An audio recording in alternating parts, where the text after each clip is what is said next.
Hoje esse texto da biografia de René Descartes por Richard Watson, biografia muito boa, muito meticulosa, e no começo aqui ele dá vamos dizer, um perfil geral do que teria sido a herança de René Descartes para o mundo moderno.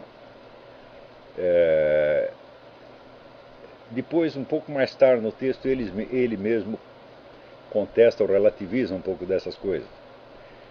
Mas eu queria explicar para vocês que todas essas questões que vêm da discussão da herança de um filósofo, quer dizer, o que resultou, quais foram as consequências da sua filosofia para a cultura ocidental. E as questões são sempre insolúveis, né? Porque você pode ampliar tremendamente as consequências que você imagina poder ser atribuídas a um filósofo, como se ele tivesse, por assim dizer, dado à luz uma civilização inteira, com todos os seus méritos e deméritos, com todas as suas maravilhas e todos os seus horrores. E é claro que isso, evidentemente, é um exagero. E então os críticos e os defensores do filósofo procurarão, dizer, esticar ou comprimir, né, o rol dessas consequências, conforme elas pareçam, vamos dizer, mais convenientes ou menos convenientes. E essas discussões jamais têm fim. Esses problemas aparecem, e vocês vão ver que nesse texto aparecem de montão, porque, em geral, os historiadores trabalham na linha assim da filiação das ideias, quer dizer, tal ideia gerou outra ideia, que gerou outra ideia, que gerou outra ideia, né? Ou seja, eles se concentram na influência positiva, positiva não no sentido valorativo, mas no sentido de eficácia, a influência efetiva que uma doutrina ou uma teoria teve sobre outra, que depois teve sobre outra, sobre outra, sobre outra, assim por diante. Então, por exemplo, poderíamos traçar, vamos dizer, uma linha que vai de Descartes até o Iluminismo, né, através, vamos dizer, da apologia da razão e da contestação da autoridade tradicional. Por sua vez, o Iluminismo já era uma série de tendências revolucionárias entre o fim do século XVIII e a metade do século XIX, e assim por diante. Essas linhas, elas são sempre rastreáveis de alguma maneira, mas o filósofo morto já não está mais lá para você poder perguntar para ele se as consequências que tiraram do pensamento dele eram desejadas ou indesejadas, eram previstas ou imprevistas. Então surge um problema, vamos dizer, de responsabilidade moral um pouco deslocado. Né? Isso, o indivíduo, até que ponto o indivíduo é responsável pelas consequências que outros tiraram do seu pensamento, uns alegando-se seus continuadores e outros de maneira mais ou menos inconsciente ou nebulosa. Esses problemas são todos sempre muito difíceis de resolver. Tá certo? Tudo que você disser de um lado, sempre que eu leio essas coisas, assim, tudo que diz de um lado me parece certo, o que diz do outro também me parece certo. Né? Então, desde muitos anos eu tenho pensado qual seria uma solução para esse problema. E, em parte, a solução que eu encontrei eu apliquei no livro do Maquiavel. E a minha ideia ali foi justamente fazer abstração de todas as consequências que tiraram do Maquiavel no século seguinte e reduzir o Maquiavel não, vamos dizer, ao seu pensamento originário e autêntico. Eu não tenho a presunção de conhecer o pensamento originário e autêntico de um pensador. Portanto, não digo que Maquiavel pensava, mas o Maquiavel sabia. Isto é muito importante. Então eu uso aí a noção de horizonte de consciência. O horizonte de consciência é até onde um sujeito enxerga e a partir de onde ele não enxerga mais. É muito fácil você perceber, às vezes, o que o indivíduo não está enxergando. Por exemplo, quando um filósofo altamente capacitado, como Descartes ou Hegel, né, ele se contradiz de uma maneira muito flagrante, é porque algo lhe escapou ou porque ele está mentindo. Quer dizer, há algo escondido. Pode estar escondido para nós, apenas para nós, ou pode estar escondido apenas para ele. Tá certo? Quando o sujeito nega uma informação que lhe era acessível, que estava na mão dele, tá certo? Então nós sabemos que ou ele esqueceu, ou ele está mentindo. Então, eu não tentei recompor o que fosse o pensamento originário de Maquiavel, mas o que fosse o horizonte de consciência de Maquiavel, quer dizer, o que ele sabia e o que ele não sabia. E mais ou menos a mesma técnica eu estou aplicando aqui no Descartes. Então, neste sentido, a influência positiva, nota bem que eu não estou usando positivo no sentido valorativo, estou usando o sentido científico da palavra, quer dizer, no sentido de efetivo, quer dizer, uma coisa que aconteceu realmente, né? Como se usa a expressão direito positivo. Né? Quer dizer, o direito positivo é o direito que está escrito mesmo na lei, que já está lá promulgado e que está em vigência. Então, quer dizer, a influência positiva no filósofo pode ser interpretada de muitas maneiras e pode dar pano para manga eternamente. Então, por exemplo, sobretudo se você levantar o problema do ponto de vista moral, quer dizer, o filósofo foi responsável por tais ou quais malefícios que se praticaram, né, em nome ou em função das suas doutrinas, né, aí a argumentação é sempre válida de parte a parte, tá certo? Porque a culpa pressupõe um sujeito agente. Não é isso? O indivíduo que age indiretamente através das suas obras, tá certo? Ele não é mais um sujeito agente. Não é isso? As suas obras se tornam ocasião, não é isso? E instrumento da ação do terceiro. Então a imputação da responsabilidade moral é um negócio altamente complexo e, a meu ver, inútil na maior parte dos casos, tá certo? Mesmo porque, se chegarmos à conclusão de que Descartes, ou Hegel, ou Karl Marx, ou Maquiavel são monstros que trouxeram malefícios para a humanidade, como poderemos puni-los se eles não estão mais aí? Quer dizer, a questão foi transferida para o tribunal divino, tá certo? E já não é mais da nossa alçada. Então, essas questões elas têm mais uma importância ideológica do que uma importância filosófica mesmo.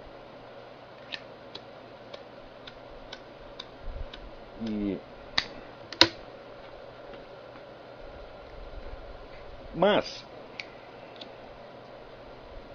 existe um ponto onde a influência de um autor ela é nítida e inegável. E isso está justamente não naquilo que ele afirmou, não naquilo que ele ensinou, não naquilo que ele acreditava, mas aquilo que através dele se tornou invisível. Ou seja, naquilo que está ausente na sua filosofia, embora, pela lógica interna dessa filosofia, devesse estar presente lá. Então, eu me refiro ou àqueles pontos que são pontos cegos no horizonte de consciência do filósofo, ou àqueles pontos onde houve uma ocultação premeditada. Aquilo que um filósofo diz, que ele colocou, por isso que eu uso a palavra positivo. Positivo vem de pôr, de colocar. Aquilo que o filósofo colocou, tá certo? Pode ter consequências multilaterais. A consequência pode ir para um lado, pode ir para o outro, tá certo? Ela pode crescer, pode diminuir. Mas, se ele foi realmente influente, aquilo que através dele se tornou invisível, fica invisível por muito tempo. Ou seja, se os debates se concentram, se existe a filosofia do sujeito, se torna um polo de atração, e dizer, as discussões começam a se articular em torno daquela filosofia, nunca acontece só com uma filosofia, duas ou três, são duas ou três ou quatro, né? Mas se a filosofia é um dos polos em torno dos quais se articula a discussão pública, então o que está radicalmente ausente daquela filosofia desaparece do horizonte de visão coletiva. Então por isso que eu digo, se a influência positiva do filósofo é um negócio problemático e meio esquivo, a influência negativa, também não negativa no sentido moral, mas negativa no sentido de excluir, tá certo? Ela é muito mais facilmente identificável. Então, se nós acompanhamos o fio das discussões que ocorreram em torno da filosofia de Descartes, e note bem que eu não pretendo conhecê-lo inteiro, é muito mais fácil acompanhar as discussões em torno de Maquiavel do que em torno de Descartes, Quer dizer, o horizonte de debate em torno de Maquiavel é muito mais limitado. Descartes, então, Descartes não é possível, porque são bibliotecas inteiras. Então, é como Aristóteles, né? Quando eu escrevi o livro de Aristóteles, eu coloquei ali alguns marcos na evolução dos estudos aristotélicos, mas entre um marco e outro se intercalam milhares de livros, né? Então, no caso de Descartes também existem certos livros que são marcos, né? Então eu li esses livros, mas ficou faltando um montão. Mas, por esses livros essenciais, nós notamos então quais foram os temas que foram desaparecendo do universo filosófico e, portanto, do universo cultural, em função da influência e do papel que aquela filosofia teve. Tá certo? Então, nesse sentido, a gente poderia falar de um inconsciente filosófico. E é por isso que o método para estudar essas coisas é, em grande parte, um método psicológico. Quer dizer, se eu quero entender um indivíduo, não apenas dizer, na expressão formal do seu pensamento, eu quero entender não apenas uma doutrina, mas eu quero entender uma mente humana, eu quero fazer do filósofo uma espécie de interlocutor, tá certo? Eu quero ter diante de mim aquilo que o Unamuno chamava o homem de carne e osso. Eu quero saber o que o sujeito pensava, o que ele acreditava mesmo. Então, o problema do horizonte de consciência ele se coloca automaticamente, tá certo? Então, é claro que as limitações do horizonte de consciência de um pensador de 3 ou 4 séculos atrás não fazem parte da sua obra publicada. É justamente aquilo que não está na obra, tá certo? Mas, aí nós temos que fazer uma distinção, que os escolásticos faziam, entre o que é a nesciência e o que é a ignorância. A nesciência é você não saber alguma coisa. A ignorância é você não saber alguma coisa que você deveria saber.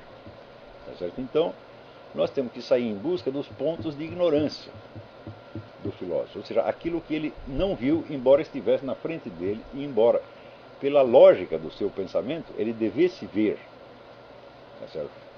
Então, nós temos que tomar cada filosofia como se fosse um projeto que o indivíduo enuncia e que ele tenta construir de alguma maneira. Então, tomamos o seu projeto como medida de aferição daquilo que ele fez. E, se no curso da transformação do projeto em obra, então, houve lacunas que não se explicam pela lógica interna do processo, tá certo?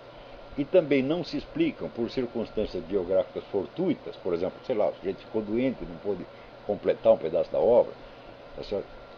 Então nós temos que fazer a hipótese da ignorância, né? Que pode ser, vamos dizer, uma ignorância espontânea, ou seja, algo que o indivíduo realmente não viu, ou uma ignorância premeditada, quer dizer, algo onde houve uma ocultação ou uma mentira. Né? Então, isso quer dizer que o método que eu uso é exatamente o contrário do que o Richard Watson está usando aqui e ao contrário do método que geralmente se usa para esse tipo de coisas. Né? É normal, então, você dizer que um filósofo tal foi pai ou avô de tal ou qual corrente de pensamento que apareceu depois. Então, não é nisso que eu estou interessado. Eu estou interessado em saber qual é o limite do horizonte de consciência do indivíduo. Quer dizer, até onde ele enxergava e onde ele para. Tá certo? Claro que todo horizonte de consciência humana é limitado, tá certo? Mas, como eu não estou falando da nesciência e sim da ignorância, eu me refiro àqueles pontos que o indivíduo ignora, mas não poderia ignorar. Quer dizer, pela lógica do projeto dele, ele teria que conhecer aquilo para fazer aquilo que ele diz que vai fazer. Tá certo? Então, por exemplo, quando eu examinei, não li a obra inteira de Kant, mas eu li um bocado, né, eu não vi nenhum sinal de que ele se examinasse a si próprio como objeto do conhecimento, só como sujeito, assim, né? Do mesmo modo que Descartes, mas em Kant isso é mais pronunciado ainda. Tá certo? Então falou, mas se você quer fazer um estudo sobre as formas a priori que determinam o quadro da sua percepção do mundo, você está supondo que este quadro é mais ou menos o mesmo em todos os seres humanos. Então, portanto, que aquilo não funciona só em você, não funciona só quando você vê uma coisa. Que Kant dizia que o universo em torno só nos dá estimulações caóticas e que é a nossa mente que organiza aquilo num quadro. Tá certo? Então, bom, eu suponho que ele está dizendo que isso não se passa assim somente nele, mas também se passa em mim. Então, portanto, deveria se passar exatamente igual no indivíduo que estivesse vendo o próprio Kant. Né? Ou seja, a figura que o corpo de Immanuel Kant transmite para o seu visitante é apenas um conjunto de estimulações caóticas a qual aquele indivíduo visitante dá uma forma através dos esquemas a priorísticos da sua mente.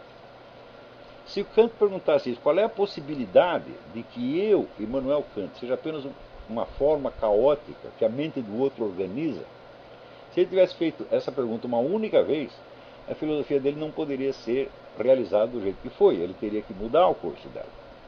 Então, quer dizer, é uma pergunta faltante que não pode faltar. Se ele estivesse fazendo apenas, vamos dizer, uma análise autobiográfica, dizendo, olha, a minha mente funciona assim, a de vocês eu não sei. Mas ele está supondo que a mente de todos os seres humanos funciona igual. Aliás, ele diz exatamente isso, quer dizer que nós não podemos falar de realidade do conhecimento humano, mas podemos falar de validade. E a validade é assegurada porque as formas a priori são as mesmas em todos os seres humanos. Então, se ele mesmo introduz esse princípio de validade, então esse princípio tem que ser válido não só para ele, quando não pode estar em operação só no instante em que ele enxerga o mundo, mas no instante em que alguém o enxerga. Não é isso? E, no entanto, foi só no século XX, né, passado, acho que um século e meio depois de Kant, das obras principais, no século e meio, mas uns 130, 120, 130 anos depois, que um filósofo chamado Nikolai Hartmann lembrou que existia um a priori, não somente do sujeito, mas existe um a priori do objeto também. O que não é uma crítica completa, né? Mas já é alguma coisa. Então, por que esta pergunta, que é tão óbvia e tão necessária dentro do projeto do próprio Kant, demorou tanto tempo para aparecer? E por que o próprio Kant não fez essa pergunta?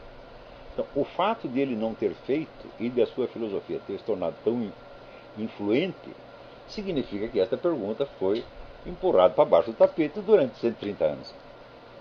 Então, isto aí não é uma coisa que dependa da minha interpretação, né? Eu não estou dizendo assim, não, Kant exerceu tal influência, convenceu tal pessoa de tal coisa, e isso gerou um tal movimento cultural, um movimento científico, um movimento político, religioso, etc.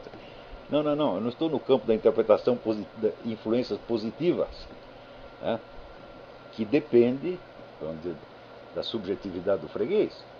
Tá certo? Por quê? Se um filósofo influencia o outro, você jamais pode considerar que o segundo foi apenas uma vítima inerme nas mãos do primeiro. Ele também é um centro-agente. Tá certo? Então, nunca há uma influência linear. Nunca, assim, um filósofo desencadeia uma sequência de causas que vai seguindo mecanicamente, tá certo? Até gerar situações universais. A coisa realmente não é assim. Tá certo? Quer dizer, cada um dos influenciados também se influencia a si próprio, também tem uma certa autonomia. Tá certo? Então, a dose de autoria e de mérito ou de responsabilidade de cada um é sempre bastante relativa. Mas neste ponto que eu estou falando, aí é um fato histórico constatável objetivamente. Quer dizer, o indivíduo lançou certa teoria, e a teoria fazia parte de uma certa constelação, vamos dizer, de ideias, de hipóteses, de sugestões, de argumentos, e ficou faltando um pedaço. E a gente pode constatar historicamente que nas discussões que se sucederam, o mesmo pedaço continuou faltando durante X tempo.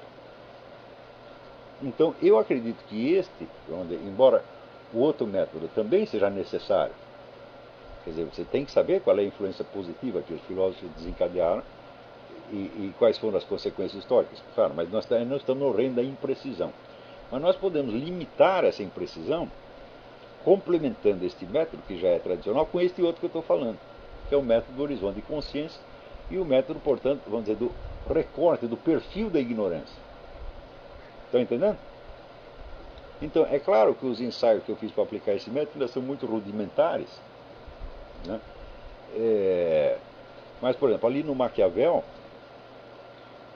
você vê que a confusão da mente do Maquiavel exerceu muito mais influência na discussão política subsequente do que qualquer das ideias do Maquiavel em particular. O simples fato de que, decorridos 4 a 5 séculos da morte do sujeito, né, os seus discípulos, os seus detratores ainda não tenham, vamos dizer, firmado um consenso quanto a certas ideias elementares do filósofo, tá certo? Mostra que nesse setor do conhecimento humano, que é a filosofia política, reina uma confusão idêntica à confusão do Maquiavel. Vocês vejam, durante o século XX, né, nós observamos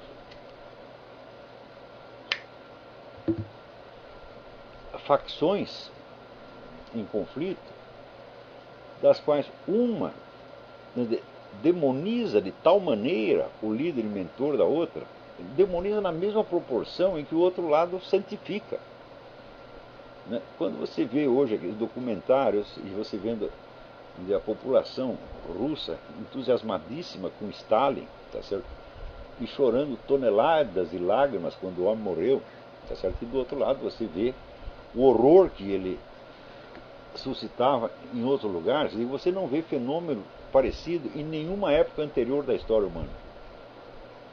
Quer dizer, esse fenômeno que nós podemos, grosso modo, chamar fanatismo, quer dizer, a adesão ou repulsa extrema, tá certo? A um líder, a uma ideia, tá certo? Sobretudo a pessoa de um líder, né? Como vamos comparar, por exemplo, o entusiasmo que a população alemã sentia por Adolf Hitler, que é um negócio altamente documentado, tá certo? Com o horror que ele suscitava em outros lugares. Eu digo, peraí, mas são seres humanos dos dois lados? Como é que eles podem, como é que a realidade pode parecer assim tão invertida? Não é isso? Então, você vê, isso nunca aconteceu em épocas anteriores. Se você tomar, por exemplo, tome as cruzadas, uma guerra de religião, tá certo?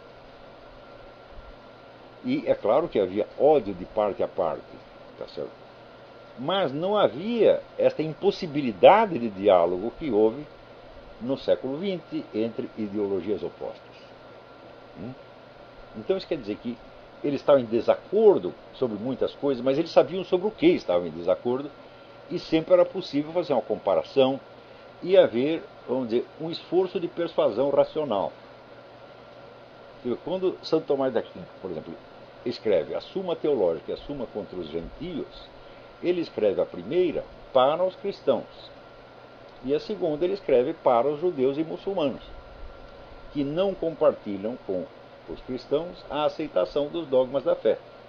Então, ali ele sabe que ele tem que argumentar apenas na base da razão natural. Então, isso quer dizer que era possível um diálogo na base da razão natural entre um católico e um muçulmano, tá certo? Em plena época de guerra de religião.